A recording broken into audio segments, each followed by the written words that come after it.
IoT for fun and profit. From bits and bytes to atoms with Brandon Satrom.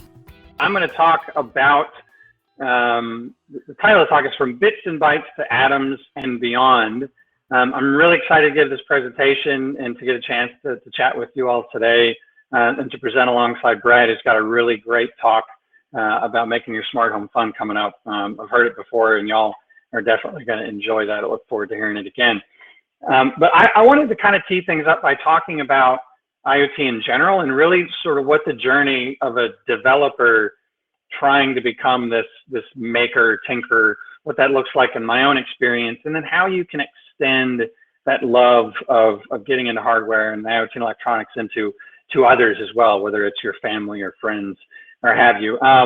So again, my name is Brandon Satrom. Now you can reach me anytime on Twitter at Brandon Satrom, or you can email me at brandon@carrotpantstudios.com. Now, I will mention very briefly that I'm on a bit of a family road trip right now, a 3-week whirlwind across the United States. I'm from Austin, Texas, but right now we're in northern Georgia.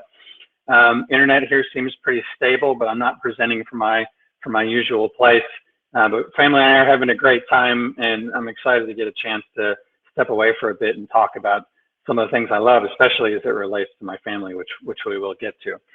On the day job front, I've got a couple of different gigs right now. One is that I do part-time consulting work, primarily in React, is where I've been spending most of my time lately. But early this year, I also created a maker education publishing company called Carrot Pants Studios. And what we primarily do is build resources, books and kits and others that are designed to get kids excited about electronics, but in a really fun, story-driven way. That'll come in here in a little bit later, but that's part of what I do and what I'm all about. So the journey for me is pretty common, and it's something that I've seen from a lot of folks. But I've been in this world of technology for about the past 17 years. Took my first job actually as a VB6 programmer for a construction company back in 1999. And really over the course of the last almost 2 decades, I've been all over the place as a developer, from VB6 to what is lovingly referred to as ASP Classic. Spent some time in Java and Oracle for an energy company. That was interesting. Got into .NET in the early days with 1.1, 2.0 and beyond. Spent a lot of time, a good chunk of my career as a C# developer. Did live through the weird days of SOAP web services in the early 2000s and all of the fun before we really saved ourselves with REST. And I spent a lot of time in the early part of my career working in a lot of server-side languages, doing a lot of back-end stuff. But as the career progressed, I spent more time in the front end. Spent a lot of time in jQuery in the early days, cut my teeth on Ruby and Rails for a little while as well, back in that stack's heyday. Really enjoyed that, messed with Python.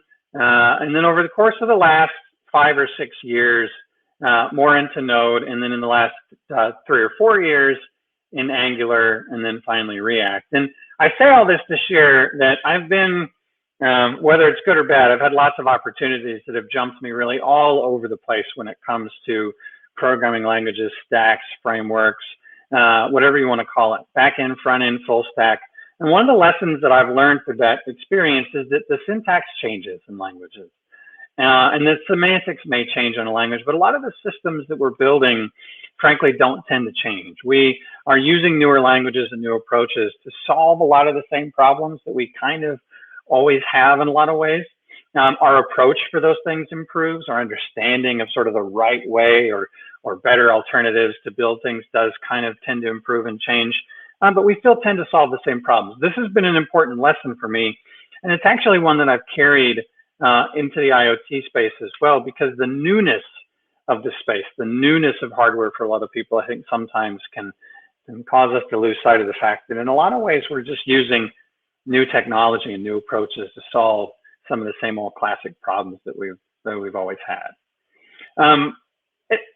So that's really been the balance of my career as a developer, as a software engineer. But over the last 5 or 6 years, I've sort of branched out a little bit more into the hardware side of things. And this is pretty common, I think, for a lot of us, even if it's something that's relatively recent, like myself, or someone that got into it early on. I remember early in my career as a developer, what tends to happen for a lot of engineers is that, we build up all this expertise in the software side of things, and then eventually we kind of look across the aisle to hardware and we say, I really would like to mess with this stuff a little bit more, just kind of get my hands dirty, really get my hands on these physical things and use what I've learned to work with those.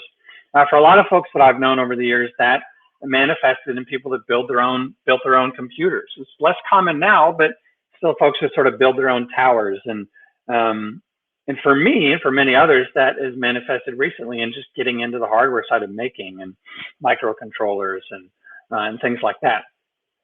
Specifically, the way that this started for me was the SparkFun software, the SparkFun Inventors Kit for Arduino, which is something that my wife gave me for Christmas about 4+ years ago. What I love about this kit, and we'll talk a little bit more about it later, is that it is sort of the don't know what you're doing in electronics, thinking about getting into Arduino. Here's an entire box full of stuff with 12+ tutorials where you can do everything from blinking a light to working with buttons and potentiometers and motors and servos, and it's awesome. And for me, that was the start. That really became the jumping off point where I first made an LED light up and wrote some Arduino C and C++ and really fell in love with this idea of making computing physical.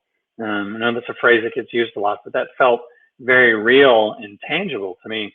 And really this whole, blinking the light thing has such power. It's amazing.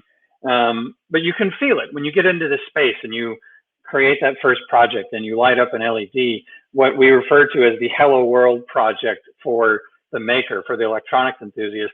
It has that same sort of feeling as the first time that you get a compiler or an interpreter to actually obey your commands.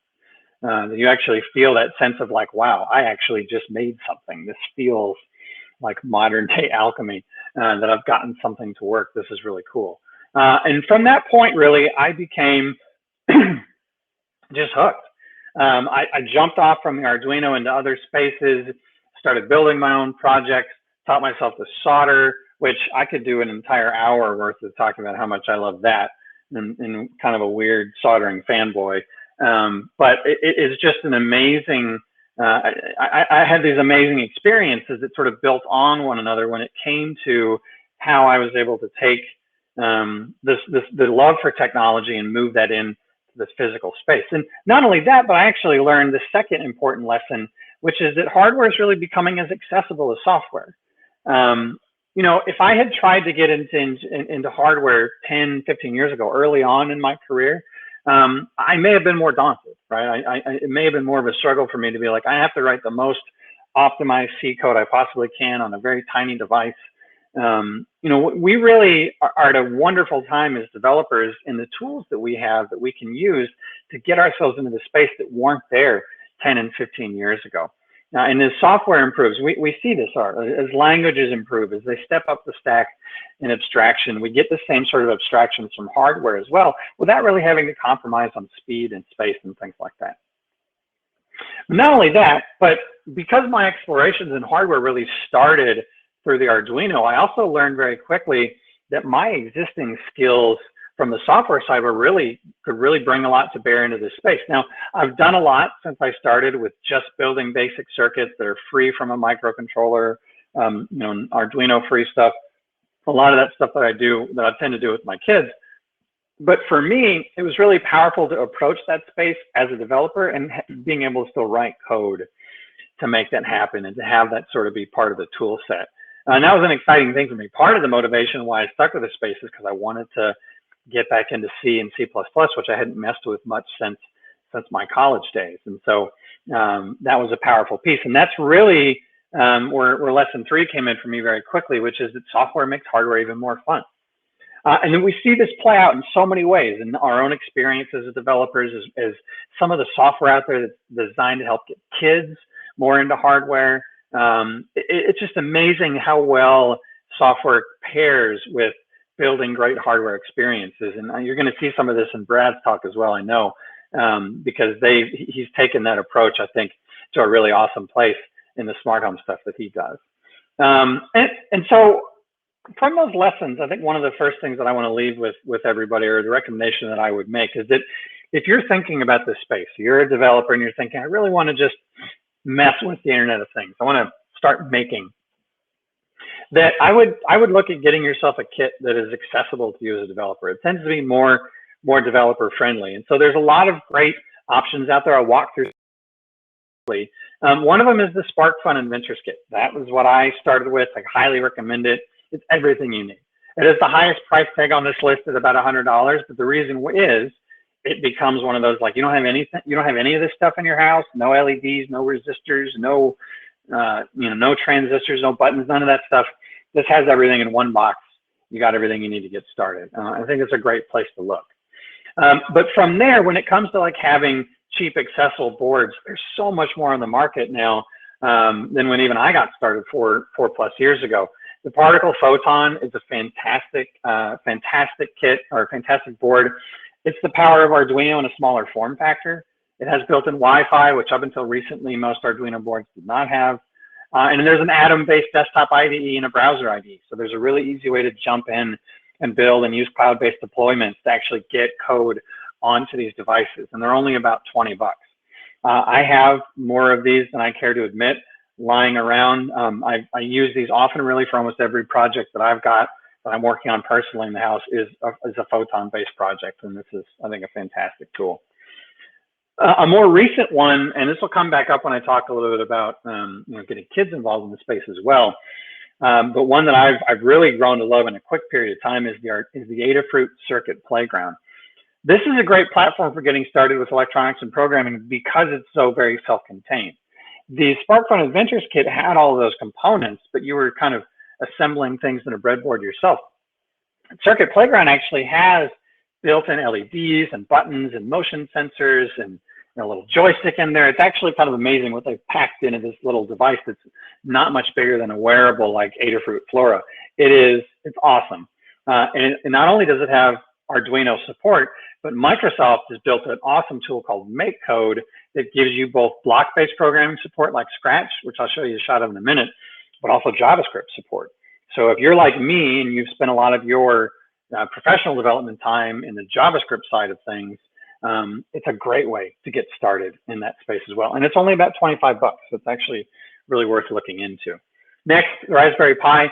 The boards that I've talked about so far as microcontrollers are not full-blown computers. So they're limited in how far you can take them. The Raspberry Pi is a Linux-based computer in a very small form factor, and it just keeps getting better, keeps getting cheaper in a lot of ways. You can use C and C++, but it also has support for Node and Python. So if you're working with those languages, the Pi is very appealing in that place. It's also powerful. So I have used the Raspberry Pi to build sort of my own smart home controller and to do some other things as well. At 35 bucks, it's really worth checking out. The last one I want to talk about on this list is the Onion Omega 2. It's sort of a newer entrant in this space. It claims to have sort of the power of the Pi, but in an even smaller footprint, and it's only $7.50, which is kind of awesome. But it also supports Node, Ruby, PHP, Python, in addition to C and C++. That's pretty awesome. So there's a lot of, I would definitely check that one out as well. I've got a few of these at home that I play with a little bit here and there. Any one of those boards is going to be a great option and a great place to get started. And then beyond that, as you're sort of exploring and taking your learning to the next level, a couple of sites I recommend checking out: SparkFun and Adafruit. In addition to these being great places to buy a lot of these components and kits, they have amazing tutorial sections and learning modules. Learn.sparkfun.com was just a gold mine for me early on when I was first getting into the space to understand how components work, how I taught myself to solder based on some of their tutorials, etc. I definitely would check that out, as well as Adafruit. Hackster tends to be community driven, but a whole lot of great tutorials of things people are building. MakeZine is the same way. They have a great magazine, but some great instructional videos and tutorials, and then Instructables functions the same way. To see what other people are building and to get step-by-step guides, chances are, if you have an idea, if you think of something that you want to build for your home, for your work, whatever it is, you can go to Hackster or Instructables, and I guarantee you'll find someone that's already done it and has laid out step by step how to do it. And it's a pretty awesome thing to have access to. So that's my story in a few minutes and sort of what I recommend in terms of getting started with IoT. But I wanted to spend the last few minutes of this talk just talking about my motivation beyond just just electronics for myself and sort of scratching that itch as a software developer, because I know that for myself and really many people I've talked to in this space, kids and family and other folks that are important to us in our lives factor in big into why we want to be in this space. And that was definitely the case for me. My interest in even getting started in electronics was partly motivated by my older two boys. As they started getting to a certain age where they weren't quite ready to learn to code, they weren't quite yet keyboard proficient, but I knew that I could expose them to electronics and blinking LEDs and turning motors. It sort of was this excuse for me to get into it because I wanted to teach them these things as well. And that was important because that motivation is really what drove me to even get into space. And if that's you as well, I recommend as you look at the kits that you want to get yourself in the space, to really think about some kid-friendly electronics kits as well. And so I'll talk about a few of those briefly. But this motivation, I think, is really powerful. And you can find kits that really straddle both sides. But there are some great kid-friendly resources out there. Snap circuits and little bits are two fantastic examples of, I started with my boys with snap circuits, and that and little bits both, having these sort of self-contained modules that you bring together creates this understanding of what a circuit is and how one can be completed. The kids really get that knowledge from this without creating something that's too intimidating. They're not putting fiddly bits in a breadboard, which can be tough for kids that are 3, 4, and 5 years old, obviously. JewelBots is an amazing startup that's building programmable-based jewelry. Absolutely love the stuff that they're doing, and really designed to create, make STEM more accessible to girls, to other kids. I mean, this stuff is amazing because it is really, JewelBots, little bit snap circuits are things that didn't exist 5, 6, 7 years ago. Snap circuits may have, but to make it easier for kids to really feel like, okay, I can do this. I can learn something from the space and not to feel intimidated. And then the final piece that I want to talk about, and again, this is, I've become such a fanboy of Circuit Playground. This is an amazing little kit here. And what I love so much about the Circuit Playground is that, again, and it's self-contained, but with MakeCode, which is the screenshot that you've got back here, is that kids can use this block-based programming like Scratch, or they can write in JavaScript, and it's really powerful. They can, to see them just sort of sequence things together. I definitely would check out Circuit Playground.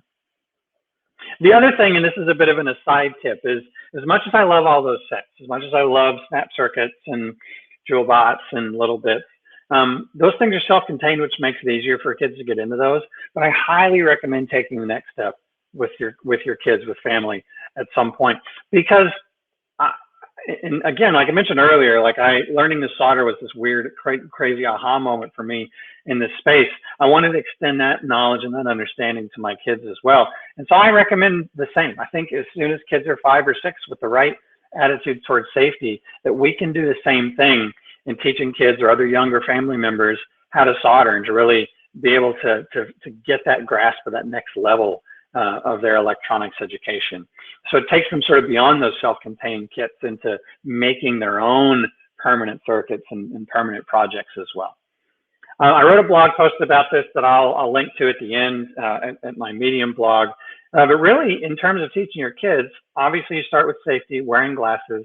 Kids need to understand to respect the soldering iron, that it's 600 plus degrees Fahrenheit, that they don't touch the end of it, that they understand sort of that this is a tool that should be respected, but is not a dangerous tool if you treat it with respect. And then beyond that, to let your kids make mistakes. I mean, like one of the best ways that you can learn to solder is by having to desolder something that you messed up. And the same goes for learning kids to do these things. And as well, I think the last piece of this is to get a kid-friendly soldering kit. So get a project that the kids will want to complete. And then when they do, just see this amazing sense of ownership or accomplishment in the thing that they've created. SparkFun has an amazing learned a solder kit that's a Simon Says. Basically, you're building a little Simon Says game. That's the screenshot here. You solder in the LEDs and the resistors and a couple of switches and the battery holders. And when they're done, pop in a couple of batteries and you've got a Simon Says game. They love this thing. They still have it up in the room. I hear it going off all the time. And that was one of the best sort of kid investments I made in working with the kids.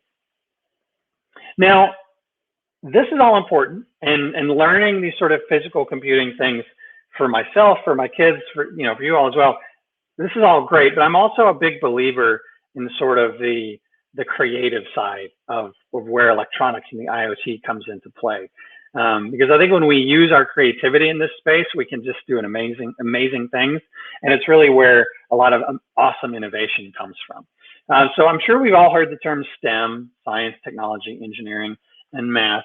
There's a little bit of a lesser known or used alternative called STEAM, where the A stands for art.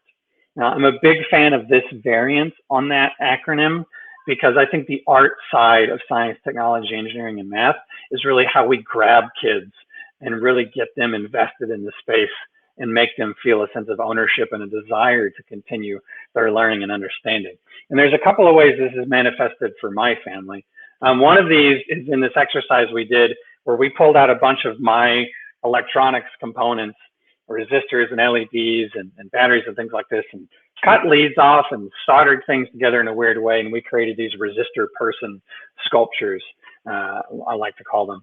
And, what was amazing about this, and this is where the art piece comes in, obviously the creativity of like, let's take these inanimate things and let's give them person-like features and draw little faces on the LEDs and things like, what is that? It unlocks this imagination in the kids that all of a sudden now I'm seeing them taking resistors to create a little dog and creating a jumper wire leash from the person to the dog, and doing the scene on the breadboard of a guy walking his dog down the street. Or as my middle child did, he created this octopus basically using some components that we had harvested out of other components, and the octopus is chasing a couple of these in this configuration look actually kind of a lot like fish, which is really neat. So the reason I share this is because it was this amazing exercise, and like, here are these inanimate things, let's give them life and meaning and bring them together in this interesting way. And that was a really fun exercise. And beyond that, this is really why Carrot Pan Studios, my publishing company, this is why we started, was this idea of bringing creativity to bear. And where a lot of that has played out for us lately is in finding ways to get even younger kids invested in electronics, but using story as a way to underscore understanding. And so the way that we've done that now is we actually started, I'll give you an example actually of what I mean by that when I say using story. Because for kids, rote memorization of facts, not terribly interesting. And even as adults, if you read the Wikipedia page entry for an LED, you're not going to walk away with a great depth of understanding of what this thing is, assuming you don't get so bored in the first paragraph that you have to move away from this. And so when I got to the place of wanting to teach my kids about electronics, the struggle that I was trying to overcome was how do I get them invested in knowing how these things work? And that's really what led us to launching a Kickstarter campaign about 3 weeks ago for a children's book about electronics. Now, the title of the book is Ed Gets His Power Back, and the whole reason I wrote this and that we launched this campaign was to bring electronics education to kids between the ages of 3 and 10 through a book, through a storybook that tells them about these characters. And so we try to communicate the same understanding. We say the same things about what an LED is, that the LED has one leg longer than the other, and what the point is of lighting up. There's another character in the book that's a capacitor, Patty the capacitor. We use this book as a way to create characters that kids will get excited about and kids will be interested in, but also that they still walk away understanding, like, this is what a capacitor does. Or in the case of Mr. Resistor, probably my favorite character from the book, what a resistor is and the function that the resistor serves to sort of restrain current that's flowing from one component to the next, so to keep certain components safe. This sort of understanding through story, we've seen a lot of power in our own kids, and it's how we really apply education and what we do for our children.